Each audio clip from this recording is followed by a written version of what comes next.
Which Chicago Bears new veteran added this offseason is going to help the team the most in winning games this football season? We're going to talk a little bit about that. Plus, we're going to dive into the mailbag. We're holding it down for Bobby. He's still out on podcast PTO, but we're going to get into it all and more right after this. You are now tuned in to Chicago Bears Central, your number one place for all Chicago Bears news and content. What's going on, Bears fans? Welcome to another episode of Chicago Bears Central, your number one spot for everything Chicago Bears related. But forget all that. It's C-Dubb's birthday. Shout out to the man. Happy birthday to the man, C-Dubb, in the building. What's going on, brother? What's up, brother? I appreciate you, man. Hey, I'm getting younger by the second, y'all. Y'all better know that. Don't crack unless you on crack. That's what they told me. That's true. So if you start aging, all of a sudden, I'm gonna be asking some questions, my boy. That's all I would never. I would never be a cluck ever. But Dubb, man, with all that said, man, we're gonna get into the mailbag. But first, we got we start off with a topic. Great topic here to start off with. The Bears have made a lot of veteran acquisitions this offseason. Just kind of recap some of them. Of course, Keenan Allen. We added DeAndre Swift. We added Kevin Byard on that defensive side of the ball as well, just to name a few. When you look at Ryan Bates, Coleman Shelton, when you look at the veterans that we've added to this team, which one do you think is going to have the biggest impact on the Chicago Bears season this year? This was a great question when you brought it up, Drip, and I got to thinking what would bring the best impact. What would bring impact like a Montez Sweat when he came on the team? And I'm gonna surprise a couple of people because I think I know where everybody might go, but I'm gonna go with Keenan Allen, and I'm gonna say Keenan Allen because he completes this group, and when the group is complete, they are elite to me, even without one of those said players playing a down yet in the NFL. DJ Moore, Keenan Allen, and Rome Duzier are going to be elite this season. And when Keenan Allen is added to the mixed with his crafty route running, shifty moves, because he can get open against anybody, I think he's going to have so much effect, and that will trickle down to the running backs, more lanes to run through, more lanes for the tight ends to get open out there. And actually, this helps the offensive line as well. Not you ain't got to hold your block for as long. So Keenan Allen is the key, and it helps Caleb Williams. I don't think I needed to say that, but I'm gonna just go with Keenan Allen. Keenan Allen is a great pick. I mean, I think you look at everything that Keenan Allen brings and how that could help a rookie quarterback. His route running ability, his he could be used in the slot or in the inside, especially with having Rome Odunze there. Like Keenan Allen is going to play a huge role for the Chicago Bears, on top of being another big target in that red zone for Caleb Williams as well. And hopefully this team is in the red zone a whole hell of a lot next year. So that's what we could hope. But I'm actually going to go a different route. I'm actually going to go Kevin Byard. And the reason why I'm going to pick Kevin Byard is strictly because this guy is somebody who, to me, compliments Jaquan Brisker so well. And Eddie Jackson was bad last year.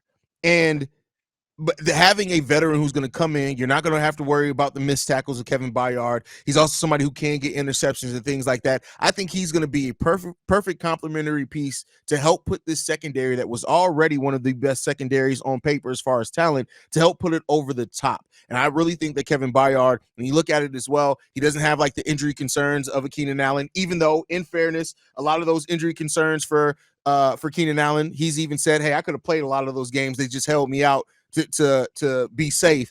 But I think Kevin Byard is just bringing everything that we need and that we were lacking last year because of it. When you look at Byard, last season he did only play 6 games, but we're going to go over this. Every other season of his career, he's played either 16 or 17 games. That was the only, last season was the only season. Oh, I'm sorry. Last season he played 10 games for Philly, 6 games a year prior for Tennessee. No, wait, he got traded. So it was 16 games. He still played 16 games. He still played 16. No. He's played when you look at a player and say that the least amount of games that they've played in their NFL career is 16, that's durability. You also look at what he brings as far as you can use him, I think, now a little bit more freely to try to get to the quarterback. They'll probably use Jaquan more than Kevin Byard there, but he adds a lot of versatility to that. I just think he really comes in and just adds so much to what the secondary already had. And that's a great pick, Drip. And I'll also add this simple thing is also that he adds. if you look at the landscape of all our secondary personnel, they're all like, I'm gonna call them babies because today my birthday. I'm gonna call them babies. They all very young. They're gonna Yeah, need I don't want to say they not mature, the young guys, but a mature, like a veteran presence in that's the fair. secondary. Because I know Jalen Johnson been around for a little bit, but he's been around for what, He's a six, young 7 years? vet. Yeah, he's a young vet. But this, Yeah, how long Bayard been in the league? 8 years, 7, 8 years. he's been since 2016. So yeah, going on 8 years. Yeah, so and that's he's gonna help them be mature, I think. Yeah, yeah. Mature. Absolutely, and that's when you can add a veteran like that to a young secondary. Yeah, It's he like that. He's what Eddie Jackson. We hoped Eddie Jackson was going to be. We wanted yeah, Eddie Jackson to be that veteran leader in that Bears secondary, and I think vocally he was, but the yes. performance just wasn't there. So I think Bayard's going to help a whole hell of a lot of that. Any other veteran you think should get an honorable mention before we move on? There, Yeah, C-Dubb? yeah, of course.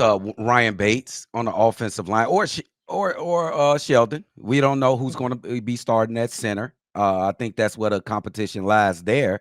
I like what you said with DeAndre Swift as well. There's a lot of veterans on this team, but it seems like it ain't very many, is it? I think like we got the same team. We just added like 3, 4 guys that's really going to be in the thick of shit, like be starters, going to be really making an impact. Like who's new? Yeah, I mean, Bayard. the defense is all basically all players that were here last year. The only player that's new in that starting lineup is Bayard. Javon Right. Dexter wasn't a starter, but he was already here last He year. was So already here. Yeah. that's it on the defense. And then you look at, of course, well, you talk as far as veterans, yeah, Yeah. DeAndre Swift, Keenan Allen, Coleman Shelton, Ryan Bates. You can count Nate Davis because we barely saw his ass last year. Yeah. Yes. But Yes. Yes. yeah, outside of that, you're right. It's still the majority of the same team that we've had. So And so that means that because they made minimum changes, they're really counting on these pieces that they brought in to come in and make a very big impact. So I like it, man. All 3 of those guys. I think it was 3 of the guys we named. And Everett. yeah. Everett.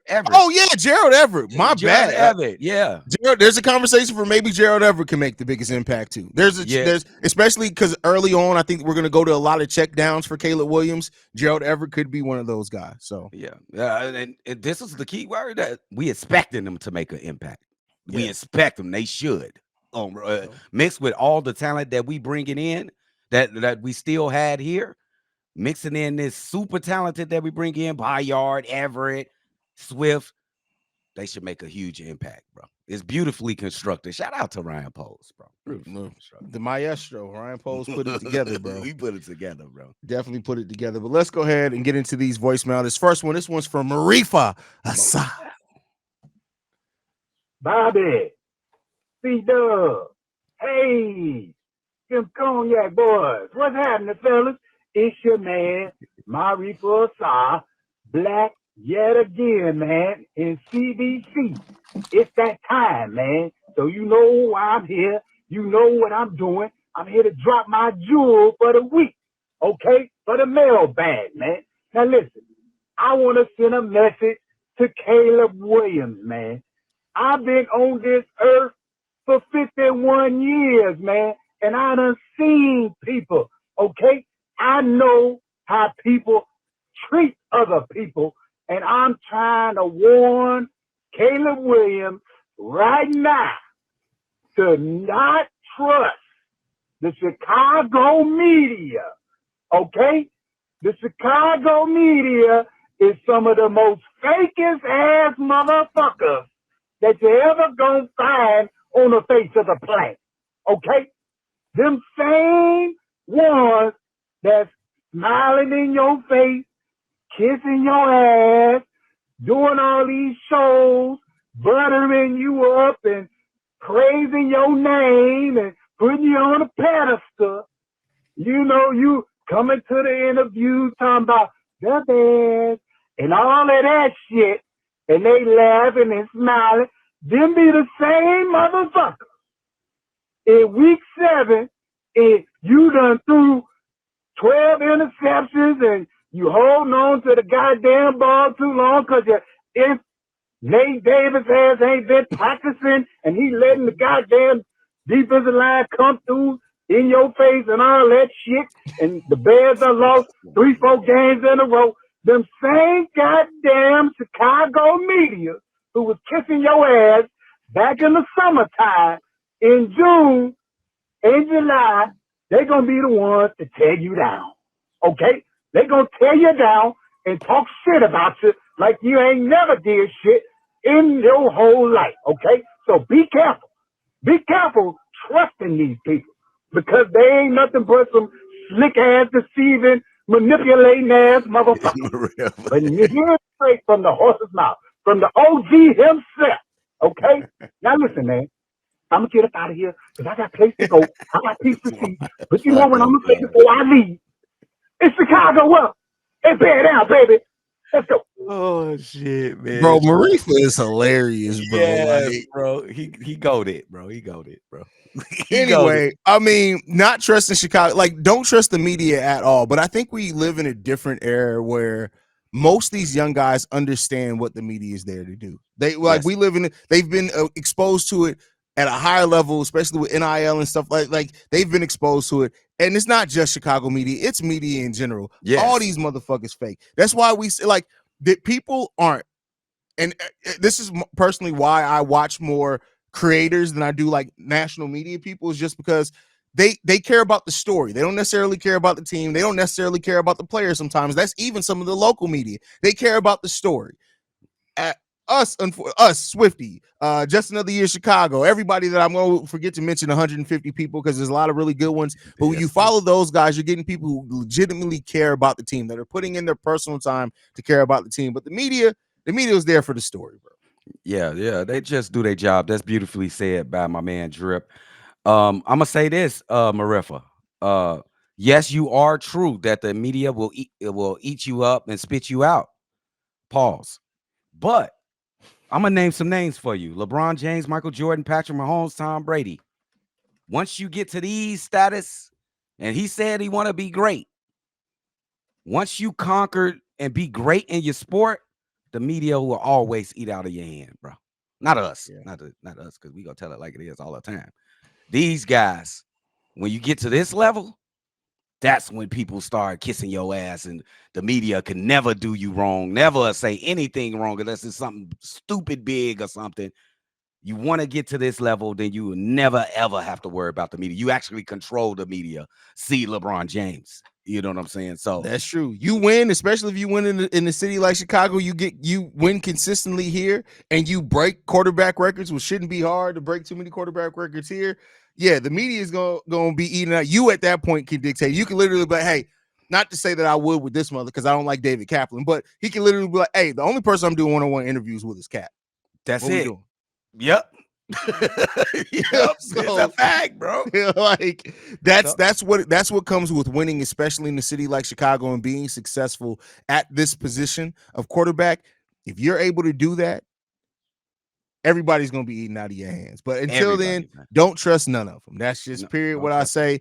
You can only trust them as long as you're the right story for them. The moment that the better story starts becoming of, hey, maybe the Bears should move on from Caleb Williams, they gonna be off you, bro. Oh my goodness, bro. Hey, bro. But you know, he got a hearts and minds mission when he came to the Chicago Bears this year, Drip. Like, he had so many things that he had to smooth over. Like, of the other guy that was here, you know, after locker room, he had to come in and be that type of guy. He got all this pressure, like saying that he generational. I think he's doing the right thing. I like his approach. I like Caleb's approach, bro.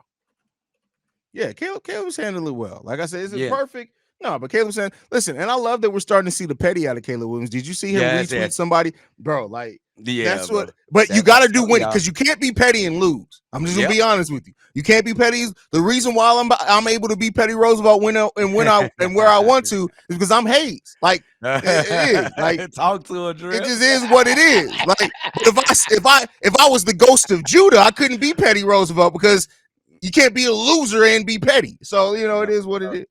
And Roach is already petty naturally. They just petty naturally. Yeah, they just dirty. They just dirty too. Roach is actually clean. So that's what the scientist. That's what the scientist said. He said they say that, but it's like, nah. I ain't never seen a roach in a clean house before. Is all I'm saying, bro. Like I ain't never seen a roach in a clean house. I don't know how they say they be like, roaches are actually sanitary. How? How? You show me $1 million mansion that's clean that got roaches, and then I'll believe you. Please show me that. Oh, bro, 100%. But anyway, moving on. Let's go ahead and get into the next voicemail now. Hell no. Oh yeah, boys, Bobby C-Dubb, what it do? This be your boy Fred, baby. Hey man, I'm just looking forward to the season, but I do have concern. Well, maybe one or two concerns, but mainly I'm gonna talk about one. It's that O line, man. I got a question mark about that O line because you got excuse me, boy Floyd right here. The dude Nate Davis, I understand. He lost his mom, and I'm sorry for his loss and everything. It do take time, but this is my thing. If he's not mentally ready to be on the field, then it's okay for him to tell Ryan Poles and I'm like, hey, go ahead, just, cash me out of my contract and go ahead and release me. You know what I'm saying? Because I'm not mentally ready. And it's okay to let somebody know that you're not mentally ready to come back. Because we trying to have chemistry with that line, man. And that's what's going to be important for a quarterback, for them to have that line, that chemistry to protect the Caleb. Because if everybody at practice and you got the one guy supposed to be starting, he come in, it can mess with the chemistry because they have not had that with each other. And it's important for your O-line to have that chemistry. Now, I got another I want to talk about. Now, our D-line. Yeah, everybody talk about Sweat. I think Dexter going to be a surprise to everybody, though. Dexter and Pickens, I think they're going to be the surprise starting D tackle for us that we need. Everybody think because Ryan Poles drafted these guys late in the round that they not going to be important. But I think they is. Dex lost that weight. He put that work in this offseason, and I want to see how that D-line going to be. Whether if it's Walker starting at the other edge, or if it's Booker, or if we sign Yanni back, or whoever, long somebody that's a dog that can stop the run as well and get to the quarterback as well. I won't be surprised if Booker end up starting because if Walker don't give us what we want on that edge, I guarantee Booker's gonna fuck around and probably be that other starting edge rusher. You know what I'm saying? And also, I think my boy DJ, they gonna pay DJ, you know what to do, but DJ gonna be looking to get a contract that's $100 million. He just seen Justin Jefferson, all these other receivers get paid. DJ gonna want a contract and $100 and some just guaranteed to support him and his family in the long run. He did say he want to finish career as the best. So Ryan Poles, get that taken care of. But let me know what y'all think as far as that line and that D line. Chicago up, bet down or nothing. Listen, I Fred, I love you, bro. But did you say that Nate Davis should go to the team and say, "Hey, what person is gonna say, hey, $20 million because it's 2 more years that you owe me? I'm not even really worried about that. Come on, let's be real, bro. Nobody on earth. Let's be real here, bro. Yeah, I don't give a damn if I lose one of my legs, bro, and I'm still gonna be out there at practice. You pay me my $10 million. Better fire me, bro. Come on, Fred. Let's be realistic, bro. Let's be realistic. Go ahead, Dub. Shout out to Fred, one of our longtime loyal members here at CBC. Definitely the offensive line is a question mark for me. I definitely think when you look at the Chicago Bears offensively, you attack them to their weakness, and I think that at this moment it's the offensive line. I'm not saying they trash. I think they're better than they were last year without even the down being played. Mm-hmm. Nate Davis. Okay, I seen the little saga doing mini camp and the mini camp where he should have been playing. He was just making laps around the field and stuff. He didn't participate mainly in most of the drills and stuff. So, but I would say hold up, just wait to training camp. If he's not participating in training camp, do we have a problem? He's a veteran. I'm gonna go ahead and give him that leeway. The defensive line, I'm gonna just go to Dexter. I'm gonna just go to Zach Pickens. Zach Pickens always stood out to me when he got in the game. I like Zach Pickens. I actually like Zach Pickens and Dexter together on the field. I called them twins last year. So I think he one of the more underrated Bears coming into this season. Zach Pickens. He might surprise a lot of folks this year. And DJ Moore, he's going to get paid. I don't think you said it, but I don't think he going to get Justin Jefferson money. I'll throw that up to Drip. DJ Moore, you think he getting anything close to Jefferson? I don't think he I don't think garners he's getting anything. 100 million, but I do think he's going to get an average salary of but over 20 to 22 million. It may only be, yeah. So I don't know if he gets 100 million guaranteed. That's I don't know. I don't know about that. I don't know about that one. Now, I mean, if he balls out this season, that's why I think that Ryan Poles, we keep hearing that Ryan Poles wants to get the extension locked in before the season starts, because he may be like, hey, let's make sure we get this mug locked in now, because this 1,500 yards and touchdowns. He have a 1,512 touchdown season. He just gonna be, after that 12 touchdown, he just need to look up to the box with Ryan Poles and just be like, run me my money, my boy. Yes. But yeah, man. Yeah, I agree. DJ Moore is going to get paid for sure. And as far as Zach Pickens, I'll say this. I know I talk a lot about the Bears giving Javon Dexter the vote of confidence by not going out and getting a 3-tech. We can say the same thing about Zach Pickens, because they didn't even pick up a veteran 3-tech to go behind Javon Dexter, even if they did, because they do see him as a starter. We did bring in Byron Coward, right? I think we brought in, but like, I don't expect him to be ahead of Javon Dexter. And then we also got Keith Randolph. Right now, it seems like the Bears are very confident in young players being able to be their defensive tackles. So, and I'm happy about that. We should be excited for that. I think we should be excited, because we seen the glaring hole. Like, damn, we need something on the D line, but maybe the front brass, they like, no, we good. Where we at right there? And you got to let them stand on that 10 toes. They like what they see. So let's ride and see how it turns out. That's a fact. That's a fact. All right, let's get into the last voicemail. We're going to go ahead and play. This one's from Bishop Lott. We're going to go ahead and play that now. Bishop. Hey, my dog, my homeboy, Cognac boy, Steve-O, the whole gang, man. This is Bishop Lott in Arizona, man. I just was sitting here thinking about, we got a team, man, the receiving core, just dynamic, change-making players, running backs, change-making players, man. The quarterback, man, that dude's going to be off the chains. It just depends on how quick he moves forward in his progressions. The weakness of our team is the O-line, and once those are shored up, I don't know too much about the return team, the kicking return team. Besides the guy Booker, I think.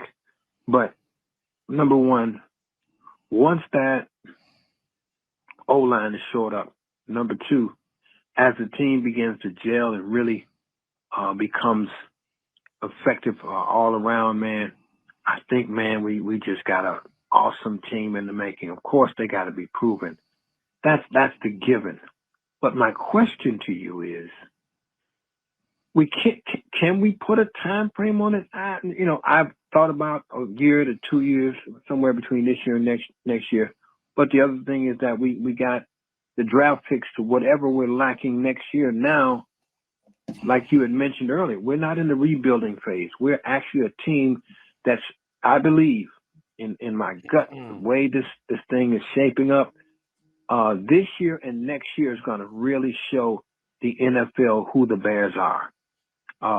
This year, from the defense to the offense, and how this team's character is coming into reality, but also we have some playmaking, outstanding players all around on this team, man. And so I'm excited, but I thank you, Haize, for your wisdom, man. I thank you, Cognac boys. You guys have really helped me to start weighing out things when it comes to football, because I'm not a super intelligent person when it comes to football, but you guys cause me to think and cause me to really approach things very carefully, not based upon emotions or nothing like that, but what is the overall vision for this team?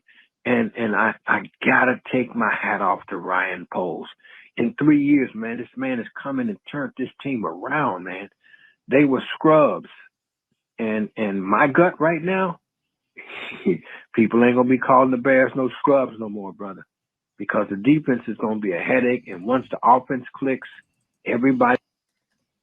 I got cut off by the time limit there. Remember, y'all's 3-minute time limit on them voicemails. But shout out to Bishop Lott for the kind words, man. We appreciate you so much, and everybody here so much, man. When it comes down to it, I do love what Ryan Poles has done and what he's set up here. I think that it's hugely important to kind of step back and see everything that he's really done and brought vision and set a standard and a culture. Now it's kind of what we're seeing right now for this for the Chicago Bears, and that's the part that's what you can really build off of is when you set a culture. That's how you start winning and sustaining winning over a long time. But what you feeling, C-Dubb? Oh, that's greatly said. Ryan Poles at this point with this team. You can see the previous years he was putting it together. You know, you get the box and you got the instructions, you kind of put something together. And now this year he's standing back and he's looking at his work. And he wondered, would it all work like he designed it to work? He just sitting there looking at it. And he hoping that shit work. Like, keep it sharp. I'm just playing. It's gonna work. Shout out to Bishop too. Yo, Caton sound a little familiar, bro. You sound either like a pastor. Well, he said Bishop Lott. I'm guessing his name isn't Bishop. I think he's actually Bishop. Oh, yeah. Bishop Lott. I'm guessing because, his cadence is definitely he preaching. So, yes, he preaching, bro. Shout out to you, bro. He got, and he's I wish I could talk that calmly, bro. Like, I know he said that we it's not just passion. We talk with intelligence. You talking about the guy who broke 2 desk chairs last year watching Chicago Bears game. So, I mean, the passion is definitely there, and I have to control it. But I mean, ultimately, yeah. I mean, I try to separate it enough to really be able to evaluate and talk about the team intelligently and things like that. And we all do that, and we all learn every single day, right? We never want to act like we got it all figured out. No, we're learning through this process too. And part of what we try to do with these episodes is we try to educate as we find out new information. We've educated ourselves too. Absolutely. So. Yeah, that's really what we try to do here, man. This show is already even I played football, and even doing this show has helped me look at the game differently and learn some things about the game of football. So absolutely well said. I agree with everything my man Drip said. Hey man, you never stop learning in anything that you do. To me, I think once you think that you know everything, you don't know shit. So I'm gonna continue to try to learn, bro. I appreciate you, Bishop, bro. Dang, you preaching, bro. I almost was. I thought I was in the church, bro. Yeah, last week I pulled up the Bible verse in the episode. We got Bishop Lott coming through and preaching for us today. Like, hey, listen, roaches is clean, all type of shit. Somebody got to explain that to me. Like, if we can get somebody who's smarter than us to explain to us how roaches are clean when they only live in dirty ass houses, bro. Like, like oxymoron in a dictionary, roach. I think you have a roach right there. Like, I don't know, bro. I don't know. But if you look at roach, you do find a picture of Ghost of Judah there, by the way. Yeah, it's definitely there for sure. Like, he's the creature from Men in Black. He's a big ass living roach, but you know, it is what it is. With the coffee, the coffee monsters. Hell no, ugly. Any last thoughts, Dubb, before we get up out of here, man? Hey man, everybody be careful out here in the summertime. Enjoy yourself, because we want to make it to this bear season. So I need everybody to be careful, bro. Be careful. I mean, shout out to Bobby, who's at the National Little People's Convention. He's been around his own people here lately. We hope to get him back on the show next week. But you know, not Bobby, a small convention. Listen, you know, I heard Santa Claus called an emergency meeting of all the elves, and Bobby had to get called in as a reserve. Like, it's just, oh shit. We tell y'all why he disappeared that week of the 25th, bro. That's why we never say anything. It's not my business, but I'm getting these jokes until he's able to tell you his own side of the story. That's what happens when you leave room for Haize to make jokes. Jokes will be made. That's all I can say on that. So it is what it is, man. But we love you guys, man. Thank you for tuning in. You guys can follow us at Chicago Sky Pod. You can send us any feedback, questions, comments, concerns, Chicago Sky Central gmail.com. And then lastly, if you want to leave a text, you said Chicago Bears Central gmail.com. If you guys want to leave us a text message and or voicemail, 773-242-9336. We're the #1 spot for everything Chicago Bears related. Peace, y'all. This has been a presentation of the Break Media.